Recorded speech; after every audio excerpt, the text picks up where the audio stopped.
this area. But it's not enough just to pass the legislation up in Washington.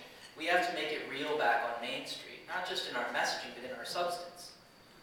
We have the third largest dairy farmer in the state, putting in an anaerobic digester that we help them get, that is going to turn cow manure into power. Now, what does that mean?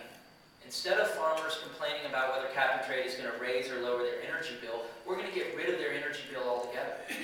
We're going to take them off the grid so that they're removing what was usually their biggest cost item, certainly their highest fluctuation cost item, and turn it into part of their sales and revenue side.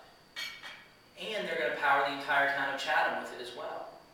And think about what we do now. Because that manure isn't just producing the methane that wrecks the climate. The runoff from it is wrecking the bay. So what do?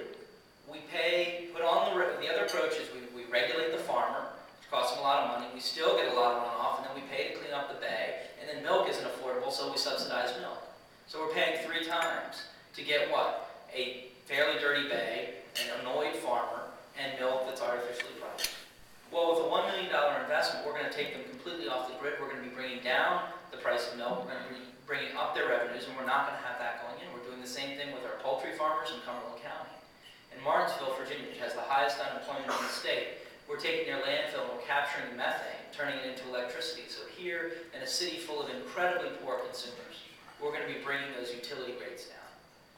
Not only is that helping those consumers, but it makes it a place businesses are more likely to locate because their utility rates are going to be coming down. This is something that has less than a 2.5-year payback in terms of the return on investment in capturing that gas. And think of all the other positives that happen. So I think our job in Congress is not just to go up and cast the tough votes that Jerry mentioned. It's also to go home and make this real. If we believe it, and this is where I think Democrats fail so often, if we believe this is the right thing to do, we should be singing it and shouting it from every mountaintop. And if we don't believe it, we shouldn't be pushing it. Instead, people want to cast votes and then hide, or have other people carry the message. We have to go out and fight for this stuff. We are right about energy independence, and we're right about this being the jobs of the future. We're right that the status quo on health care is crushing business in this country, and it's crushing the middle and working class. We're right about that. We're right because all the incentives are off. All the incentives encourage waste and not efficiency. We're right about making college more affordable, and we're right about trying to get sensible regulations in on Wall Street investment. There's so much investment out there right now that's just bottled up, waiting to be spent because they need to know what the rules are.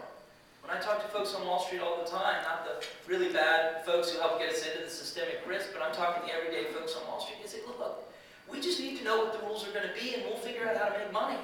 That's what we're good at. We're good at innovating. We're good at entrepreneurship. But we can't do it in this level of uncertainty. On energy, they say, make it cap and trade, make it tax shifted, make it regulation. Whatever it is, we'll figure it out. We want to invest in this sector right now. So we stand at a moment where we can be redefining and rebuilding America's competitive advantage during this downturn. But it doesn't happen just because we sit on our hands. It doesn't happen with the same old ideas.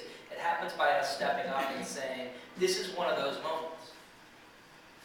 It wasn't just that FDR did the New Deal, it was that when those troops came home, the GI Bill created the middle class as we know it today. That middle class has disappeared. We no longer see job growth between $6 an hour and 6 figures. If we can't figure out a way to do this, this country will not be able to maintain its strength. This is a time for big ideas. This is a time for big ideas that also mean something on the ground. That's what we're trying to do in Central and Southern Virginia. And the reason why our poll numbers are as good as they are, even though I'm in such a heavily Republican district and standing up for these big ideas, is because we're going home, we're fighting, we're looking people in the eye, we're making the case on it. It's because I believe it, and when I believe something, I can sell it. And I think people are looking for leadership right now. They're looking for a path forward. One side has a lot of reasons why not to go forward. We see a path that's going to make America stronger and more competitive, make this Commonwealth stronger and more competitive. We need to take it. We need to not inch down it. We need to be sprinting down it if we're going to keep going for that gold medal. So thank you very much, and I'll be looking forward to your questions.